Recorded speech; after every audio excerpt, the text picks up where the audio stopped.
Quero saudar os irmãos com a paz do Senhor. Meu nome é Telmo, faço parte da Assembleia de Deus, Ministério de Marília e congrego na Decentral de Garça. Meu nome é Miralva, sou casada com o Telmo, faço parte da mesma igreja. Eu saúdo a todos com a paz do Senhor. Hoje nós vamos estudar a lição de número 8. As causas da desunião devem ser eliminadas. O textuário diz assim: "Oh, quão bom e quão suave é que os irmãos vivam em união." Salmo 133, 1. A nossa verdade prática nos diz que a união é uma força indispensável para a igreja.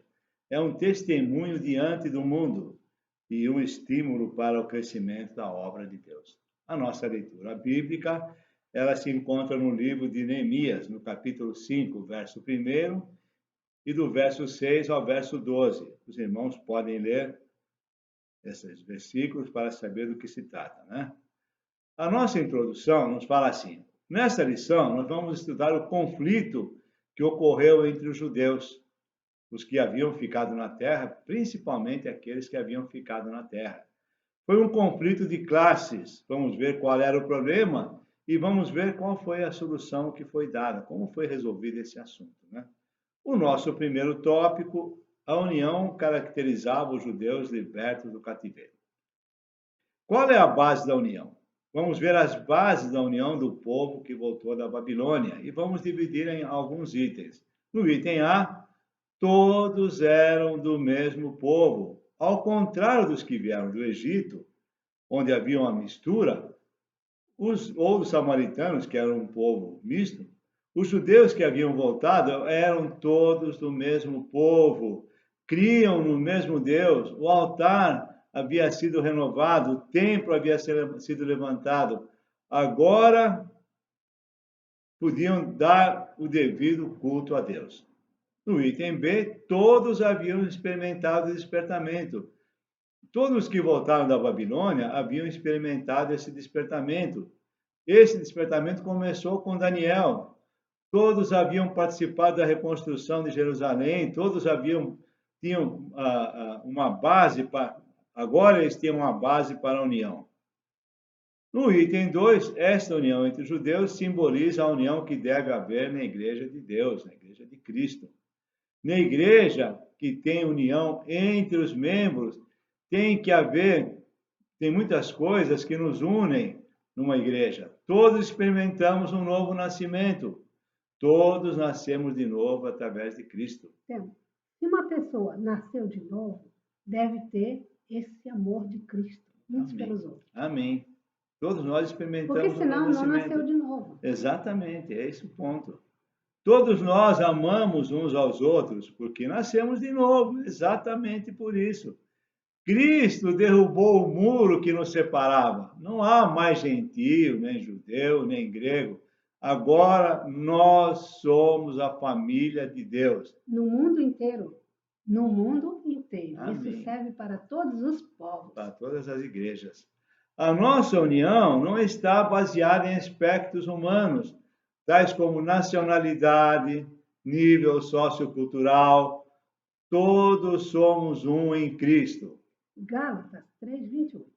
Nisto não há judeu, nem grego, não há servo, nem livre, nem há macho, nem fêmea, porque todos vós sois um em Cristo. Se Amém. nós somos um em Cristo, nós precisamos amar como Cristo amou. É como o meu corpo. A cabeça ama os pés amam a cabeça.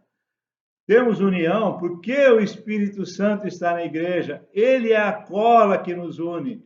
Assim, todos podemos ser um só coração. Atos 4:32.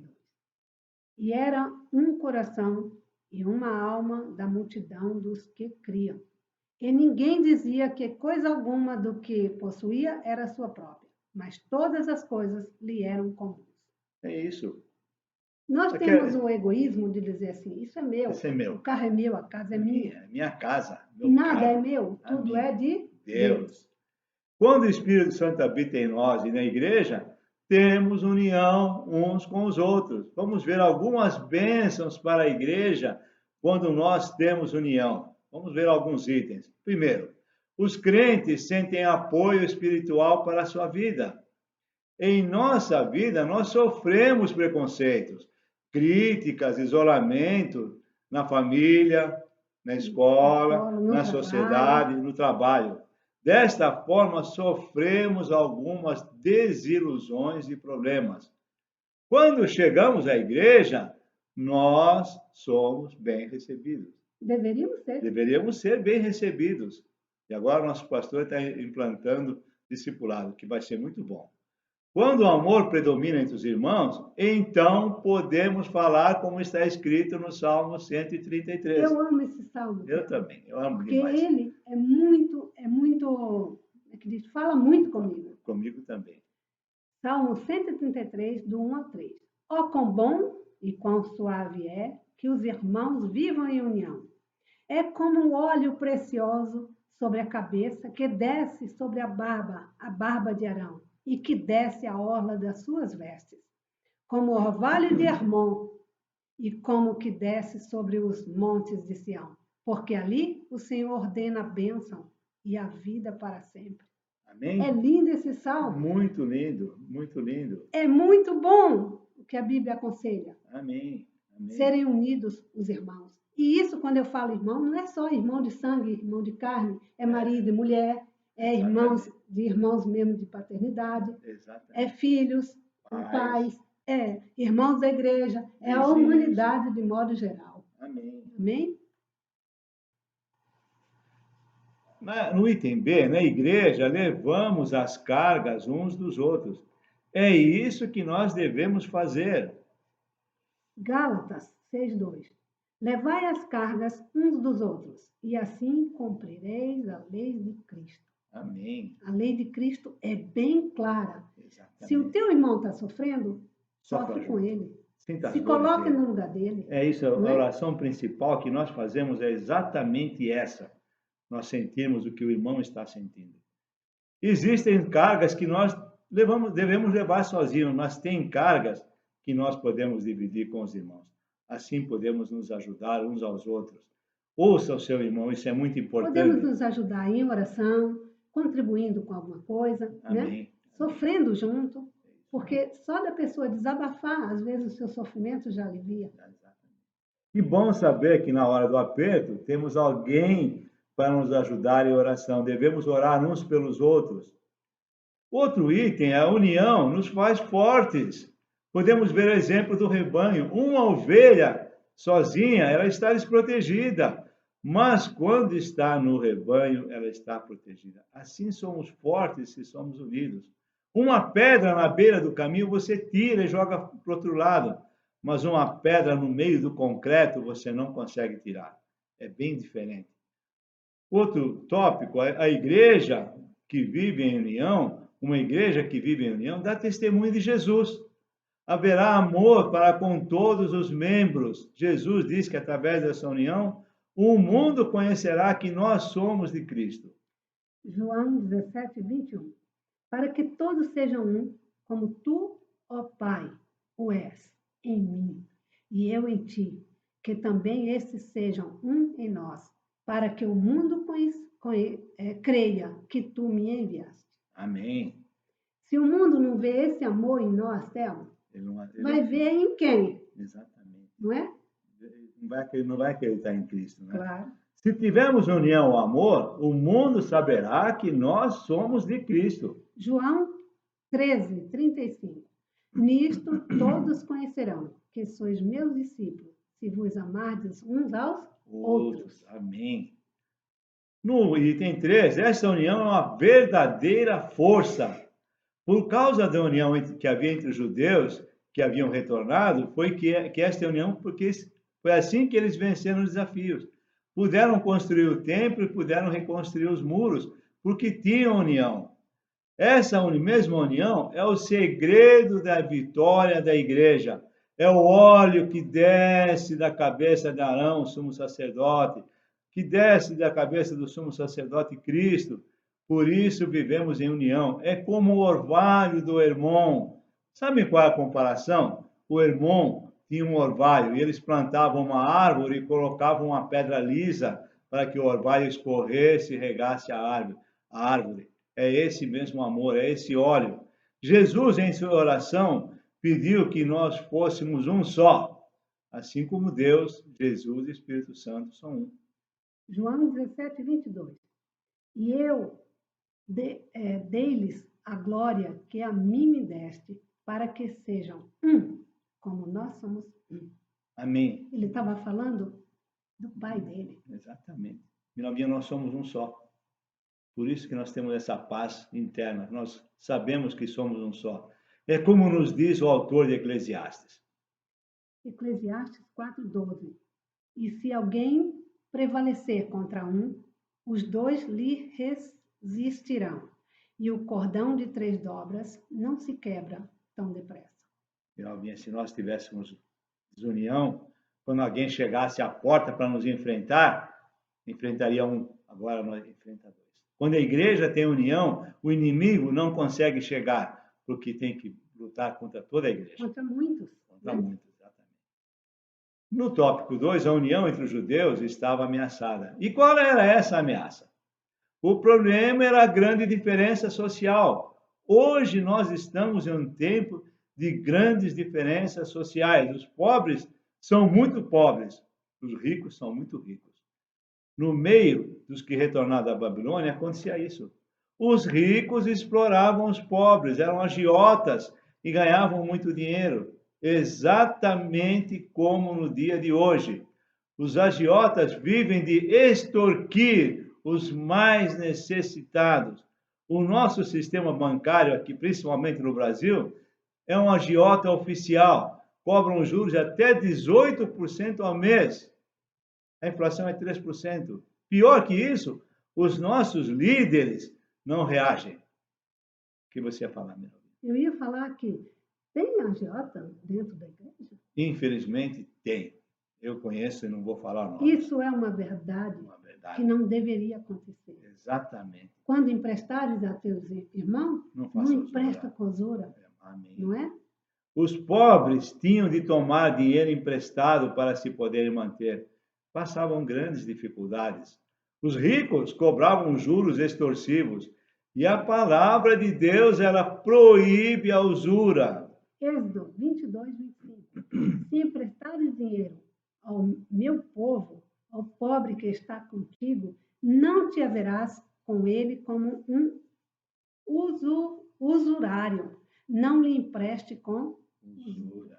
Gente, se você tiver que emprestar dinheiro para o seu irmão... É bíblico. É bíblico. Primeiro, empreste. Se ele não puder devolver, está perdoado. Quando você empresta, você já vai dizendo assim, Senhor, se ele não puder me pagar, está perdoado.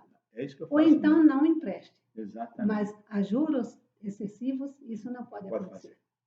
Então, quando o pobre não podia pagar a dívida, geralmente ele não conseguia, que é o que acontece hoje, né?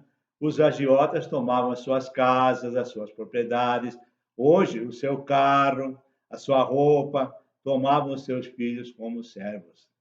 Neemias 5, 3 e 4. Também havia quem dizia, as nossas terras, as nossas vinhas, as nossas casas, e empenhamos para tomarmos trigo nesta fome. Também havia quem dizia, tomamos emprestado dinheiro até para o tributo do rei, sobre as nossas terras e as nossas vinhas. Até para pagar imposto, eles tinham que pagar juros para o agiota. Havia um clamor entre os judeus. Neemias tomou conhecimento e chamou os ricos agiotas. Neemias ficou muito indignado com esta situação. Neemias 5, 6. Ouvindo eu, pois, o seu clamor e todas as palavras, muito me indignei. Neemias ficou indignado. Como pode ser isso? Como se explica essa grande injustiça? Vamos ver por que essa situação era muito injusta. Vamos ver alguns tópicos. O primeiro era uma expressão de falta de amor. Essa situação denotava a falta de amor dos judeus ricos. Os mais ricos pecavam contra os mais pobres, exploravam os mais pobres, não davam valor aos pobres. É como se os pobres fossem serviçais. A Bíblia manda considerar o nosso próximo superior a nós. Isso não quer dizer que você não tenha valor. Você tem valor. Mas olha para o seu próximo. Ele também tem valor. 2, 3. Nada façais por contenda ou por vanglória, mas por humildade. Cada um considere os outros superiores a si mesmo. Amém. A palavra de Deus está dizendo aqui bem claro, Thelma. Não vamos subestimar o irmão. Exatamente. Vamos o quê? Considerá-lo superior a nós mesmos. Mesmo que ele não tenha a cultura que você às vezes possa ter. Ele não teve possibilidade, mas ele tem inteligência, ele é igual a você. Porque a palavra Ou é de Deus superior diz a você. a palavra de Deus diz que a gente tem que se tornar como meninos. Exatamente. Não é? Isso que é a simplicidade do menino. De criança. O mandamento de Cristo, qual é? O amor. O amor. A Deus que nos dá a vida e ao próximo como a nós mesmos. Por isso, quando eu vejo uma pessoa que diz assim, eu sou evangélica, e ele mesmo não dá esse testemunho, eu fico pensando, cadê o amor? Cadê o amor para demonstrar? Porque se você disse, Senhor, Jesus, eu te aceito como meu único e suficiente Salvador, esse amor tem que ser automático. Ele tem que entrar no meu coração. Amém. De uma vez por todas. Amém. Veja João para nós. João 13, 34 e 35. Um novo mandamento vos dou, que vos ameis uns aos outros, como eu vos amei a vós. Que também vós uns aos outros vos ameis. Nisto todos conhecerão que sois meus discípulos, se vos amardes uns aos outros. Exatamente. É isso que Deus Mas quer. quando um irmão faz algo contra nós, mesmo assim nós temos que amar, Thelma? Temos que amar. Precisa amar, porque quantas vezes nós pecamos contra Cristo e Ele nos ama e nos perdoa de novo e de novo e de novo. Por falta de amor, os ricos cobraram juros com usura, o que era proibido pela lei, e eles conheciam a lei de Moisés. E é proibido até hoje. Até hoje, claro. A Bíblia nos ensina que quem peca contra o irmão... peca contra Cristo. Exatamente. Mas as pessoas não percebem isso, não percebem isso. Faz contra os irmãos e pensa assim, não tem importância. O que Paulo escreveu para os Coríntios? 1 Coríntios 8, 12. Ora, pecando assim contra os irmãos e ferindo a sua face, a sua fraca consciência, pecais contra Cristo. Isso, exatamente. Você peca contra o seu irmão, você está pecando contra Cristo. Está fazendo algo de errado para mim? Você está fazendo contra Cristo. Exatamente. Exatamente. E não tem nada encoberto, não, que não haja de ser denunciado, né? O item B, os ricos, a atitude dos ricos era uma expressão de dureza do coração. Sabe o que eles queriam? Ficar mais ricos, mesmo às custas da miséria de seus irmãos judeus. Não se importavam com os lamentos de seus irmãos. Eu vou ler para você, Neemias 5:1. Eu leio. Então lê. Neemias 5:1. Foi, porém, grande o clamor do povo e de suas mulheres contra os judeus, seus irmãos. Amém.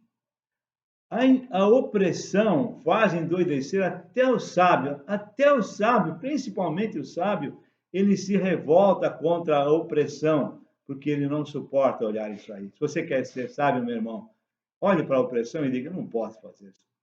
Vê para nós. Eclesiastes 7:7. Verdadeiramente que a opressão faria endoidecer até o sábio, e o suborno corrompe o coração. O suborno corrompe a pessoa. Esse é o nosso grande problema hoje da sociedade, não só no Brasil, mas a nível mundial. A sociedade moderna vai atropelando tudo, não importa. Exatamente. Importa é ficar rico. Importa é ganhar dinheiro. Exatamente. É ter sempre mais. É insaciável. Exatamente. É como a morte, nunca se sacia. O tópico 3, Neemias solucionou o problema. Neemias convocou um grande ajuntamento. Neemias 5:8. E disse-lhes, nós resgatamos os judeus, nossos irmãos, que foram vendidos às nações segundo nossas posses.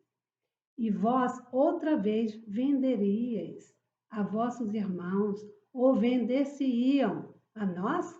Então se calaram e não acharam o que responder. Neemias chamou a atenção deles. Neemias confronta os ricos e lhes mostra o que estavam fazendo. E ele não se isenta, ele disse, nós fizemos isso. Já vamos falar sobre isso daqui a pouquinho. Ele confronta os ricos e lhes mostra o que estavam fazendo. Eles estavam escravizando os seus irmãos, o que a lei proibia. Levítico 25, 39. Quando também teu irmão empobrecer, estando ele contigo, e vender-se a ti, não o farás servir como escravo. Exatamente. Você tem um empregado que é evangélico ou que não é evangélico, ele não é seu escravo, ele é seu irmão. Eu estava lendo hoje sobre isso, Théo. Amém. No livro de liderança. Uhum. O líder, ele tem que tratar os empregados, as pessoas que trabalham com ele, de igual para igual. Exatamente. Tem que amar, tem que ser com carinho. Amém. Neemias lhes confronta com esta lei, então eles ricos se calaram. Não faça de seu irmão como se for um escravo. Ele tem empregados, ele não é seu escravo, ele é seu irmão. No item 2, Neemias faz uma proposta conciliadora. Neemias propõe que se devolva o que fora ganho com usura. Ele mesmo havia emprestado com juros e agora ele está se colocando junto com Quem eles. foi que falou que ia devolver? Foi Zaqueu. Zaqueu, se eu defraudei alguém, se eu cobrei, juro, vou devolver quadruplicado. Eu vou devolver tudo. E aí veio salvação na casa dele. Amém. Por quê? Porque o coração dele estava entendendo que ele precisava fazer aquilo. Amém. Devolver o que ele pegou que não era dele. Porém, uma coisa é você emprestar juros, outra coisa é você emprestar com usura. Neemias 5, 10 e 11. Também eu, meus irmãos e meus servos, a juros lhe temos emprestado dinheiro e trigo. Deixemos este ganho. Restituí-lhes hoje, vos peço, as suas terras, as suas vinhas, os seus olivais e as suas casas, como também a 100ª parte do dinheiro do trigo, do mosto e do azeite que vós exigis dele. A proposta dele foi brava. Devolve tudo. Assim como eu, fazia, estava errado. Reconheço agora o meu erro. E Neemias se dispôs a ser o exemplo. Não iria receber mais juros de usura do que emprestava. Os verdadeiros líderes, Miravinha, sempre são exemplo para os liderados. Se você lidera, está na frente, seja o exemplo. Você está na frente de um trabalho. Você precisa ter uma postura de líder. De moral. E de moral. Que nada venha te condenar. E de caráter. De caráter. No item 3, a proposta de Neemias foi aceita. Os ricos aceitaram a proposta de Neemias. Era uma proposta correta. Os ricos haviam escravizado o povo. Neemias 5:12. Então disseram: restitui-lhes e nada procuraremos deles. Faremos assim como dizes. Então chamei o sacerdote e os fiz jurar que fariam conforme esta palavra. Amém. Neemias os faz jurar perante os sacerdotes. Assim teria valor moral que eles estavam aceitando. Não ficava só na promessa. Exatamente. Neemias sacode suas vestes para mostrar o que Deus faria se por acaso eles não cumprissem o que haviam acertado. Afinal, foi um juramento solene. Neemias 5:13. Também sacudi as minhas vestes e disse: assim sacuda Deus todo homem que sua casa e do seu trabalho que não confirmar esta palavra, e assim seja sacudido e vazio. E toda a congregação disse: Amém. E louvaram ao Senhor, e o povo fez conforme esta palavra. A palavra de Deus mexe, ela entra, é uma espada de dois gumes que vai lá dentro do problema. Penetra até a divisão da alma e do espírito. Eu já fui líder há algum tempo atrás, meu tempo de profissional, né? Mas uma coisa eu sempre fiz questão: liderar e não me aproveitar, principalmente dos colaboradores mais simples. Só quem lê a palavra de Deus e coloca em prática tem essa capacidade de liderar, né? Sim, conforme a vontade de Deus. Amém. Ele entende a vontade de Deus.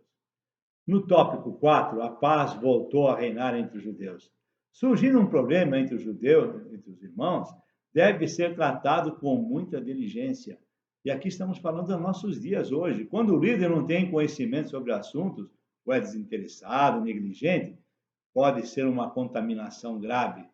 Faz parte do ministro do Evangelho manter a ordem na igreja, enfrentar as situações ou problemas, deve ter humildade e imparcialidade, deve buscar e agir com a sabedoria de Deus. Todos nós somos ministros. Isso aqui é principalmente para os que lideram. Todos nós somos ministros do Evangelho. Amém. Mas a pessoa estando na frente do trabalho, ela tem obrigação de agir com de sabedoria agir com a de Deus. sabedoria de Deus. Neemias mostrou como devemos agir quando existe um problema. Um exemplo para os que estão à frente da obra do Senhor. Deus quer abençoar os seus servos. Deus confirma a obra das suas mãos. Salmo 90, 17. E seja sobre nós a formosura do Senhor nosso Deus, e confirma sobre nós a obra das nossas mãos. Sim, confirma a obra das nossas mãos. Da palavra de Deus. A palavra de Deus é linda até. Amém. Pena que a maioria das pessoas não gostam de ler a Bíblia, mas se lesse, ia ter um manual na mão para seguir conforme a vontade de Deus. Amém. O item 2, problemas relacionais devem ser tratados carinhosamente. Jesus nos diz que os pacificadores são bem-aventurados. Mateus 5,9. Bem-aventurado os pacificadores, porque eles serão chamados filhos de Deus. Amém. Você está semeando discórdia ou você está sendo um pacificador? Exatamente. Não é? Exatamente. Vem alguém se queixar contra um irmão e você vai dizer, não, ele é assim mesmo. Vai alimentar? Não. Vai dizer, meu irmão, Cristo sofreu por nós.